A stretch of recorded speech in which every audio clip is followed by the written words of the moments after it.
जीव के संसारी गुण का वर्णन चल रहा है।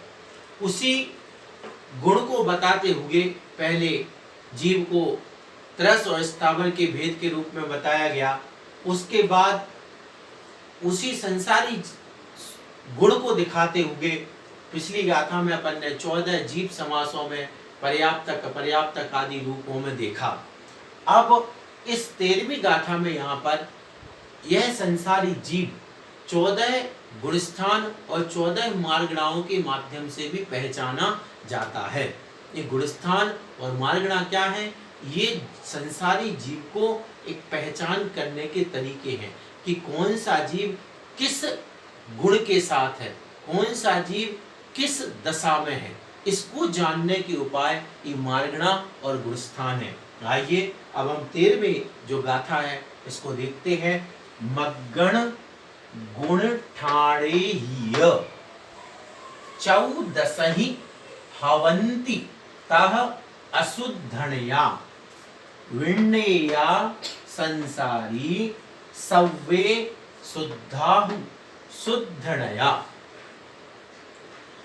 मग्गण गुण ठाणेय चौदसहि हवन्ति तह असुद्धनया विण्णेया संसारी सव्वे शुद्धाहु शुद्धनया।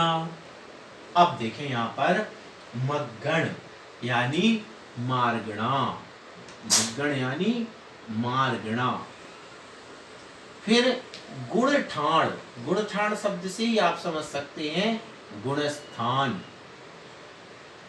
कितने?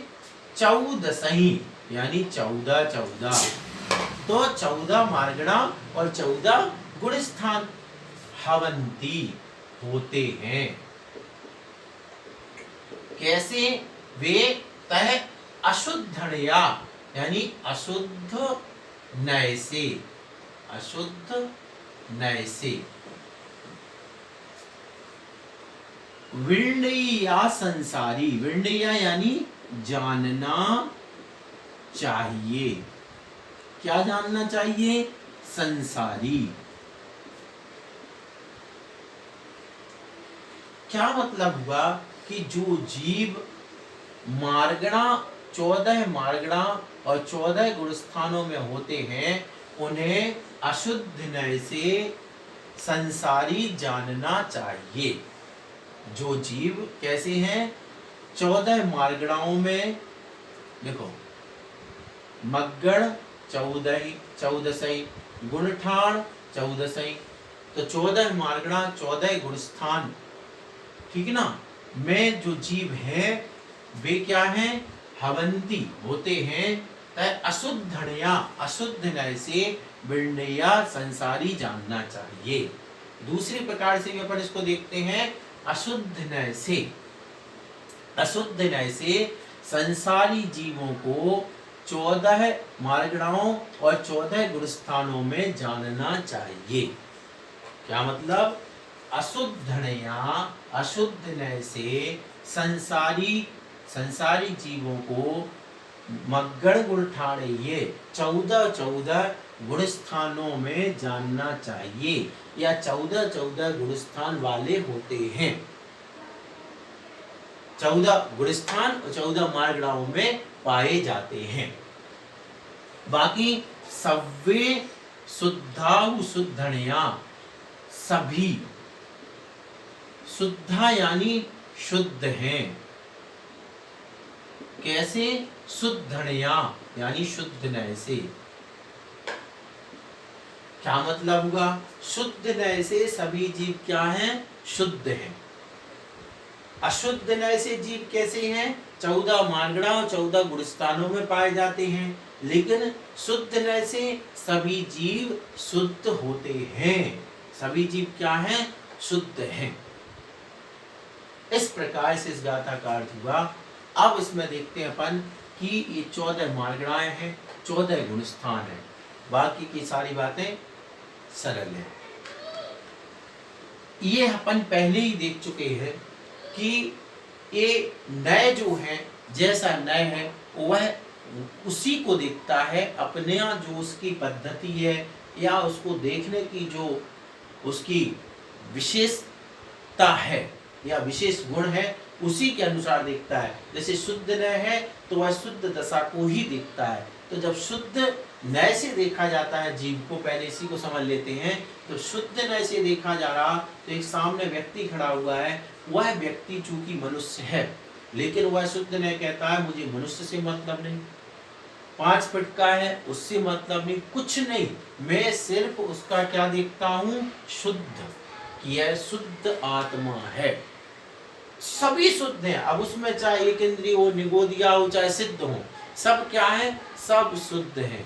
ये किसका काम है, शुद्ध नय का काम है, शुद्ध नय का काम है।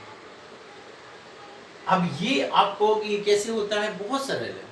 जैसे एक कोई आपके सामने एक पत्थर रखा है मार्बल का बड़ा सा, अब आप अपन क्या देखते हैं, उसको भैया पत्थर के रूप में देखते हैं, लेकिन जो शिल्पी होता है, जो मूर्ति बनाने वाला होता है, वो उस बिल्कुल पूरी मूर्ति देख लेता है। वही पत्थर हमारे सामने है, वही पत्थर उसके सामने है, शिल्पी उसमें मूर्ति देख रहा है और हम उसको पत्थर के रूप में देख रहे हैं। बस यही तो दो दृष्टियां हैं। शुद्ध नय उसमें शुद्ध तत्व उसको देख रहा है, और अशुद्ध नय कह रहा है ये तो मिथ्या दृष्टि है, पहले गुण स्थान वाला है, ये सम्यक दृष्टि है, लेकिन व्रत नहीं लिए, चौथे गुण स्थान वाला है, ये केवली भगवान है, ये 13वें गुण स्थान वाले हैं। तो ये काम कौन करता है, ये अशुद्ध नय। तो अशुद्ध नय से जब देखा जाएगा तो जीव मार्गणा और गुणस्थान में देखेगा, लेकिन शुद्ध नय से सभी जीव शुद्ध हैं, एक जैसे शुद्ध हैं। मतलब एक क्षुद्र जो मेढक है वह भी भगवान के जैसा शुद्ध आत्मा वाला है, लेकिन कैसे, शुद्ध नय से। दृष्टि है, ध्यान रखना, दृष्टि है। देखो कितनी बड़ी बात है। अब उसी उदाहरण को ले लो, एक शिल्पी ने, ये शिल्पी है और इसने पत्थर को देखा है, पत्थर में वह भगवान देख रहा है, ये भगवान की मूर्ति है, लेकिन ध्यान रखना देखने से काम चलने वाला नहीं है तो ये पत्थर ही है। अब व्यवहार निश्चय छोड़ो, लेकिन यहाँ क्या है, पत्थर है। हाँ, उस पत्थर में भगवान की मूर्ति बन सकती है, बनाई जाएगी तो योग्यता है। बस शुद्ध नय भी क्या दिखाता है, योग्यता, कि ऐसी योग्यता, ऐसी बिल्कुल सुंदर शुद्ध अवस्था आपकी है। प्रयास किया जाएगा तो जैसे शिल्पी देख लेता है पहले मूर्ति, फिर पुरुषार्थ के माध्यम से उस पत्थर को मूर्ति में बदल देता है, ऐसी सम्यक दृष्टि जीव क्या करता है कि उसमें जो आत्मा है, संसारी आत्मा है, उसमें भी सिद्ध दशा देख लेता है और फिर अपने पुरुषार्थ से सिद्ध अवस्था को, शुद्ध अवस्था को प्रकट भी कर लेता है। इस प्रकार से इन दोनों नयों का भेद है। अब अपन को देखना है कि मार्गणा और गुणस्थान क्या है। तो सबसे पहले 14 मार्गणाएं होती हैं। पहले बता दिया था कि 14 मार्गणाएं हैं, 14 गुणस्थान है। तो 14 मार्गणाएं कौन कौन सी हैं? नंबर 1 गति, नंबर 2 गई इंद्रिय, तो इंद्रिय, गति इंद्रिय, गई इंद्रिचा काये, तो काय, फिर गई इंद्रिचा काये जोए यानी योग, फिर उसके बाद है वेद, 5वें नंबर पर 5वीं मार्गणा है वेद मार्गणा। 6वीं मार्गणा, वेद के बाद में 6ठी मार्गणा आएगी कषाय, तो कषाय मार्गणा हो गई। फिर 7वें नंबर पे आ गया ज्ञान, तो ज्ञान मार्गणा। फिर इसके बाद में है 8वें नंबर पर संयम मार्गणा। 9वीं मार्गणा है, संयम के बाद में 9वीं मार्गणा है दर्शन, और इसके बाद 10वीं मार्गणा, दर्शन के बाद में 10वीं मार्गणा है लेश्या।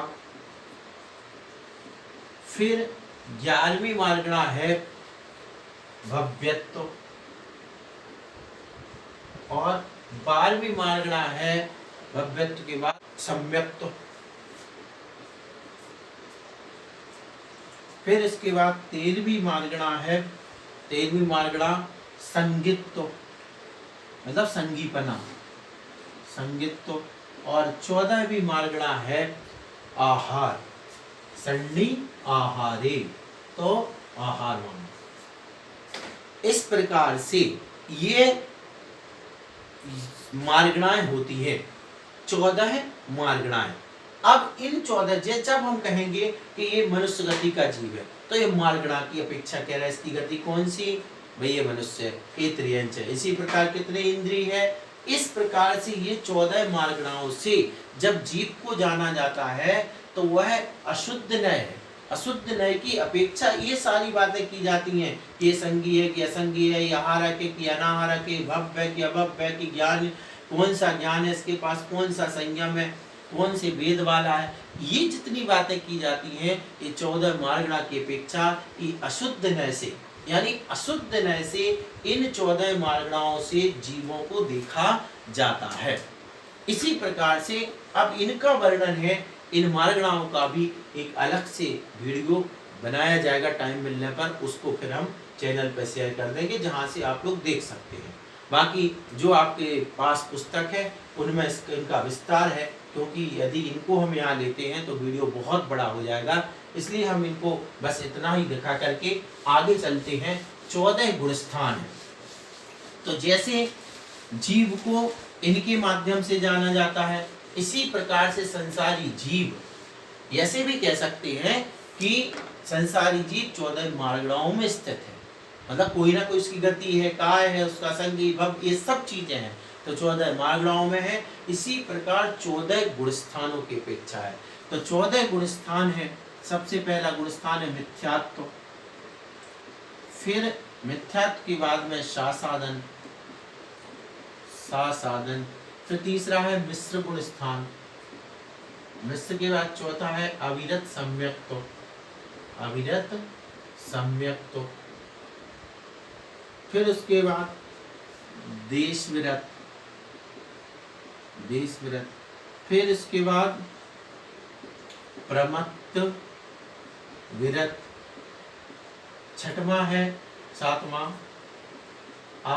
अप्रमत्त विरत, आठवां है अपूर्वकरण, अपूर्वकरण, नौवां अनिवृत्तिकरण, अनिवृत्तिकरण, 10वां सूक्ष्म सांपराय, सूक्ष्म सांपराय, 11वां उपशांत मोह, उपशांत मोह, 12वां क्षीण मोह, क्षीण मोह, 13वां संयोग केवली, संयोग केवली, और 14वां है अयोग केवली, अयोग केवली।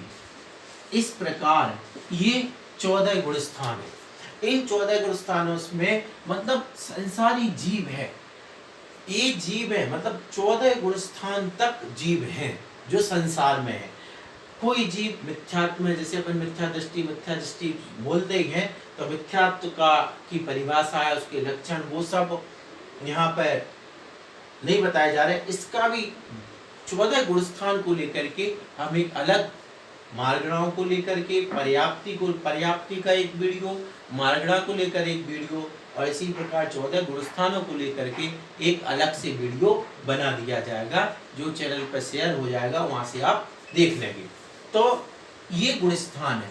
इन गुण स्थान मतलब गुणों के स्थान, किस गुण के साथ वह जीव है। इस प्रकार से यह जीव इन 14 गुणस्थानों के माध्यम से भी संसारी जीव को जाना जाता है, या यूं कहें इन 14 गुणस्थानों में से किसी गुणस्थान में जब तक यह जीव है तब तक संसारी जीव इन गुणस्थानों में पाया जाता है, या उसके गुणस्थान होते हैं। अब इस गाथा का सामान्य अर्थ कर लेते हैं अपन एक बार, कि जो अशुद्ध नय है, अशुद्ध नय से संसारी जीव मार्गणा और गुणस्थान में, यानी 14 मार्गणा और 14 गुणस्थानों में भवंती होते हैं, ऐसा विंडया जानना चाहिए। लेकिन शुद्ध नय से सव्वे शुद्धा, सभी जीव शुद्ध हैं। यानी ये सारे जीव क्या है, अशुद्ध हैं। और शुद्ध नय से जो शुद्ध नय की दृष्टि है वो कहती है सभी जीव सिद्ध के समान शुद्ध होते हैं। इस प्रकार से यह 13वीं नंबर की गाथा अपनी पूर्ण